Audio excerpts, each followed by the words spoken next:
And the easiest way to even cut down on food cost, which is a great idea, is eat healthy at home and eat your meals at home, right? I mean, it's a lot easier to just go out there and just go through a drive-through, we're not going to mention which one, or someplace to eat, but it's always better at home. Why?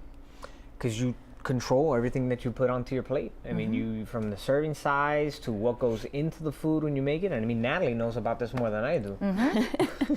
So basically, you're cutting out all of the extra stuff that you might find when you're going to a restaurant, right? So when you're cooking with your family, you want to keep it very simple, have everyone involved wherever possible. So maybe somebody cuts up the vegetables ahead of time, give that as a chore to one of your family members. Maybe they can make the salad, maybe they can prepare the grains so they can get that going. So then everybody has their part in making the meal together, and it makes it a little bit easier for everyone to enjoy. And that's good when everybody gets involved and everybody kind of says, you know, I like carrots more, and you just put more carrots. And, you know, I don't want the squash. That's fine. Leave the squash out. You ladies are making it sound like a line kitchen. Like you have your sous chef, I got my cook, I got the chef that makes and it doesn't have to happen all at the same time. Maybe somebody gets home earlier and then they could start the preparations. Then maybe the last person that comes in is the one that puts it in the oven. But these are just some ideas to be able to get everyone involved, and that way the burden is lessened on